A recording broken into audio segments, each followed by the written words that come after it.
ਚੱਲ ਰਹੀ ਹੈ। ਸਰ ਜੋ ਅੱਜ ਤੁਸੀਂ ਇੱਥੇ ਪਟਿਆਲੇ ਪਹੁੰਚੇ ਹੋ ਨੈਕ ਅੰਦਰ ਦੇ ਵਿੱਚ ਤੁਹਾਡੀ ਪ੍ਰੈਸ ਕਾਨਫਰੰਸ ਕੀਤੀ ਗਈ ਹੈ ਸਰ ਜਿਹੜੇ ट्रांसप्लांट ਦੇ सर उसके बारे जानकारी देंगे। आज का जो हम लोग की प्रेस मीटिंग है ये रोबोटिक किडनी ट्रांसप्लांट के बारे में है, जिसको कि एक तरह से स्मार्ट किडनी ट्रांसप्लांट कहते हैं। स्मार्ट का अर्थ होता है scarless magnified advance robotic kidney transplant. तो ये किडनी ट्रांसप्लांट की वो टेक्निक है जो कि रोबोट द्वारा की जाती है और इसमें बहुत हाई एंड डाविंसी रोबोट का इस्तेमाल किया जाता है।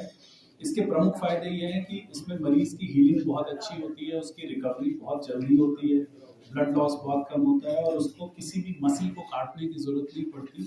इसमें बहुत ही छोटे इंसिजन से पेट के निचले हिस्से में, जैसे कि सिजेरियन का इंसिजन होता है, उसका 1/3 इंसिजन से, छोटे से इंसिजन से मसल को स्प्लिट करके किडनी हम लोग अंदर डाल देते हैं। इसके बाद सारा ऑपरेशन रोबोट की मदद से होता है और इसके रिजल्ट्स बहुत अच्छे हैं और मरीजों की रिकवरी और मरीजों का ओवरऑल कॉस्मेसिस बहुत अच्छा होता है। तो ये रोबोटिक किडनी ट्रांसप्लांट की तकनीक इंडिया में तो 3-4 जगह उपलब्ध है। वर्ल्ड में ये 8-10 सेंटर्स हैं जहाँ पर कि ये ट्रांसप्लांट सक्सेसफुली किया जा रहा है। तो हमने अपने अस्पताल में फोर्टिस हॉस्पिटल मोहाली में इस तरह के ऑपरेशन इंट्रोड्यूस किए हैं। लगभग पिछले 5 वर्षों से हम लोग ये ऑपरेशन कर रहे हैं और करीब 40 से ज़्यादा लोग ऐसे ऑपरेशन करा चुके हैं। स्पेशली वो मरीज जिनका कि वेट बहुत ज़्यादा होता है, ओबीज हैं या डायबिटीज़ वाले मरीज हैं जिनकी किडनी फेलियर है, उनके लिए ऑपरेशन बहुत अच्छा है, बहुत महत्वपूर्ण है, क्योंकि उनमें कॉम्प्लिकेशन होने के चांसेस बहुत ज़्यादा होते हैं जब हम ओपन ट्रांसप्लांट करते हैं। हमारे कई मरीज ऐसे हैं जिनको कि हार्ट अटैक के बाद भी हम लोग ने रोबोट से ट्रांसप्लांट किया है। कई मरीज ऐसे हैं जो कि डायबिटिक थे, उनका ट्रांसप्लांट हुआ है।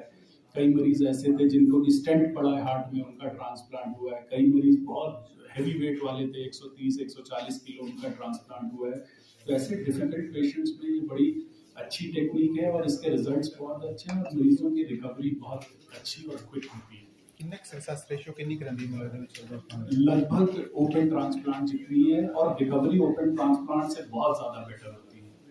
कितना खर्चा आ जाता है सर ये ओपन ट्रांसप्लांट से करीब 2-2.5-3 लाख रुपए एक्स्ट्रा खर्च आता है, तो लगभग 9-10 लाख रुपए के एज लिमिट भी है सर इसकी कोई? नहीं, ऐसी कोई एज लिमिट नहीं है। अगर मरीज डायलिसिस पे है या ट्रांसप्लांट कराना चाहता है तो उसकी हम लोग इवैल्यूएशन कर लेते हैं। ज़्यादा एज में भी किया जा सकता है ट्रांसप्लांट। मोस्टली पेशेंट्स ਦੇ ਮਨ 'ਚ ਡਰ ਹੁੰਦਾ ਜੀ मतलब ट्रांसप्लांट ਨੂੰ ਲੈ ਕੇ ਕਿਵੇਂ ਦੇਖਦੇ ਹੋ ਜਿਹੜੇ जिस मरीज को ट्रांसप्लांट की जरूरत होती है उसकी किडनी खराब होती है, तो उस मरीज को ये समझना बहुत जरूरी है कि अगर किडनी खराब हो गई है और वो डायलिसिस करा रहा है तो उसका जीवन बहुत ज्यादा नहीं है। अगर हम ऐसे 100 मरीजों को देखें जिनकी डायलिसिस होती है तो उनको 10 साल तक फॉलो करें तो 100 में से मुश्किल से 4-5 मरीज लोग 10 साल निकाल पाएंगे। 98% लोग 10 साल तक नहीं जीवित रह पाएंगे। अगर वही 100 मरीज ट्रांसप्लांट करा लेते हैं तो 100 में से मोर देन 70-80 करीब 90% पेशेंट्स भी यंग एज वाले 10 साल तक जिंदा रहते हैं। तो जो सर्वाइवल एडवांटेज है वो सिर्फ ट्रांसप्लांट से है। जब मरीज को ये चीज समझ में आ जाती है कि डायलिसिस से मेरा जीवन नहीं बचेगा ज्यादा, तब वो तुरंत ट्रांसप्लांट के लिए राजी हो जाता है। और डायलिसिस एक एक्सपेंसिव ट्रीटमेंट है बिकॉज वो सालों साल चलता जाता है। जैसे जैसे मरीज का डायलिसिस पे अवधि बढ़ती है, ड्यूरेशन बढ़ता है, फर्स्ट ईयर सेकेंड ईयर, वैसे वैसे उसके एक्सपेंसेस बढ़ते हैं। कई बार आईसीयू में एडमिशन होता है, कई बार फिस्टुला खराब होता है, चेस्ट में इन्फेक्शन होता है, तो इन मरीजों का खर्चा भी बढ़ता है। तो ट्रांसप्लांट सेफ भी है, इफेक्टिव भी है और लॉन्ग रन में फैमिली के ऊपर फाइनेंशियल बर्डन भी कम रहता है। तो जब मरीज को ये सारी चीजें समझ में आ जाती हैं तो वो ट्रांसप्लांट इजीली कराते हैं। किस स्टेज ਤੇ मतलब ਉਹ ਤੁਹਾਡੇ ਨਾਲ ਅਪਰੋਚ ਕਰ ਸਕਦਾ ਤੁਹਾਨੂੰ ਨਹੀਂ ਲੱਗਦਾ ਕਿ ਇਸ ਸਟੇਜ ਤੇ ਹੋਏਗਾ मतलब कोई फर्स्ट स्टेज या सेकंड स्टेज या थर्ड स्टेज कोई जो किडनी ट्रांसप्लांट की जरूरत पड़ती है वो किडनी फेलियर यानी कि CKD 5 स्टेज में पड़ती है। लगभग अगर किसी का क्रिएटिनिन 5 से ऊपर जा चुका है और उसकी किडनी का साइज श्रिंक हो गया है तो उस मरीज को ट्रांसप्लांट की ही जरूरत है। ਜਿਹੜੇ मतलब पेशेंट्स ਜਦੋਂ ਇਹ ਆਪਰੇਟ ਹੋ ਜਾਂਦਾ, ਆਪਰੇਟ ਹੋਣ ਤੋਂ ਬਾਅਦ ਕਿੰਨਾ ਕੁ ਤੁਹਾਨੂੰ ਲੱਗਦਾ ਕਿ ਉਹਨਾਂ ਨੂੰ ਆਪਣੇ मतलब ਧਿਆਨ ਰੱਖਣਾ ਪੈਂਦਾ ਆਪਣੇ ਵਾਸਤੇ, ਕੋਈ स्पेशल ट्रीटमेंट चलाना पैंदा मतलब जो किडनी ट्रांसप्लांट चाहे वो ओपन हो या दूरबीन से या रोबोटिक से किया जाए तो दोनों ही ट्रांसप्लांट में इम्यूनोसप्रेशन वाली दवाइयाँ चलती हैं और ये दवाइयाँ जीवन भर चलती हैं और साथ ही साथ इन दवाओं के जो डोज होती है वो समय के साथ कम होती चली जाती है। तो अगर पेशेंट अच्छे प्रिकॉशंस लेते हैं, टाइम से अपना चेकअप कराते रहते हैं, समय से दवाई खाते रहते हैं तो उनमें मोस्ट ऑफ द प्रॉब्लम्स हम लोग इजीली टैकल कर सकते हैं। ਜਿਵੇਂ ਜਿਹੜੇ ਲੋਕ ਹੈ ਜਿਵੇਂ ਮੋਹਾਲੀ ਜਾਂ ਕੋਈ ਬਾਹਰ ਅਦਰ ਸਟੇਟਸ ਤੋਂ ਆਉਂਦੇ ਨੇ ਉਹ ਸਿਰਫ ਮੋਹਾਲੀ ਹੀ ਆਪਣਾ ਮਤਲਬ ਹੈਗਾ ਫੋਰਟਿਸ ਦਾ ਜਾਂ ਕਿਤੇ ਹੋਰ ਵੀ ਹੈ? ये ट्रांसप्लांट तो सिर्फ हमारे अस्पताल में होता है, फोर्टिस मोहाली में। रोबोटिक ट्रांसप्लांट पूरे इंडिया में 3 और 4 सेंटर्स में होता है, तो होता ही नहीं कहीं और। ਬਾਕੀ ਜਿਹੜੇ ਅਦਰ ਸਟੇਟਸ ਤੋਂ ਜਿਵੇਂ ਬੰਦੇ ਆਉਂਦੇ ਅਗਰ ਉਹ ਕਰਾਉਂਦੇ ਨੇ ਟ੍ਰਾਂਸਪਲਾਂਟ ਕਰਾਉਂਦੇ ਨੇ ਤਾਂ ਉਸ ਤੋਂ ਬਾਅਦ ਜਿਵੇਂ ਹੁਣ ਤੁਹਾਡੇ ਕੋਲ ਆਉਣਾ जाना मुश्किल ही होती है? ऐसी बिल्कुल फैसिलिटी है? मुश्किल होता है। नॉर्मली हमारे पास बिहार से, उड़ीसा से, यूपी से भी, राजस्थान, जम्मू कश्मीर, बहुत जगह से पेशेंट्स आते हैं। तो जैसे जैसे टाइम बीतता जाता है वैसे वैसे फॉलोअप की अवधि बढ़ती जाती है। तो 2 महीने में एक बार उनको आना होता है।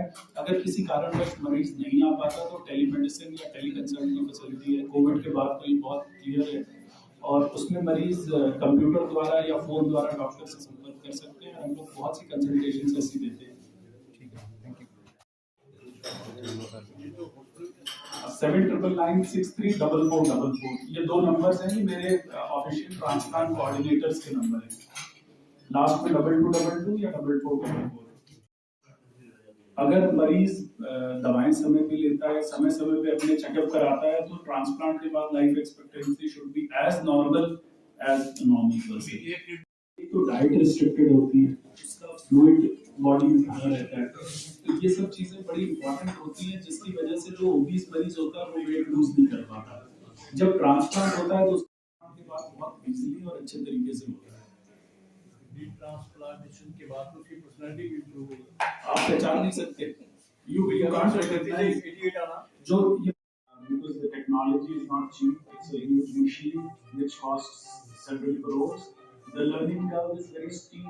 It's not easy to do a robotic kidney transplant. In days to come, almost all centers, more and more patients are coming up demanding a robotic kidney transplant. Most of the centers will make it a norm to do a kidney transplant with the robotic technology.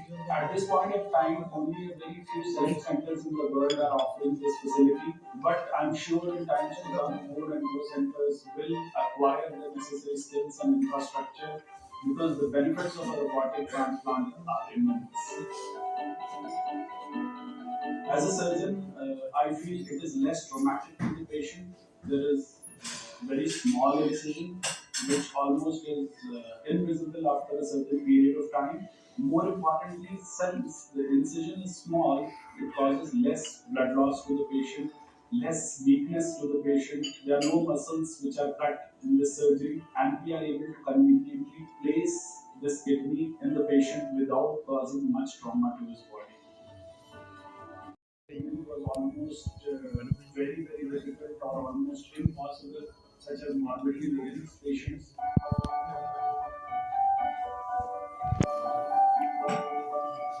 अगर हम robotic surgery में blood loss की बात करें तो blood loss robotic surgery में काफ़ी कम होता है as compare to open surgery. Open surgery में क्योंकि 15 to 20 सेंटीमीटर तक चीरे का साइज रहता है, तो ब्लड लॉस भी काफ़ी ज़्यादा होता है। रोबोटिक में ब्लड लॉस काफ़ी कम होता है। जब से रोबोटिक स्टार्ट किया उसके रिजल्ट्स बहुत अच्छे हैं, मतलब ओबेसिस पेशेंट और डायबिटिक पेशेंट्स के लिए जो बहुत ही ज़्यादा बेनिफिशियल है, क्योंकि डायबिटिक पेशेंट क्या होता है And then operating, so the magnification is enhanced to many-fold, which in turn enhances my surgical capabilities, my precision of my anastomosis and vascular surgery. It gives me an opportunity to deliver the best of my skills to our patients. Earlier, the robotic surgery or robotic assisted kidney transplant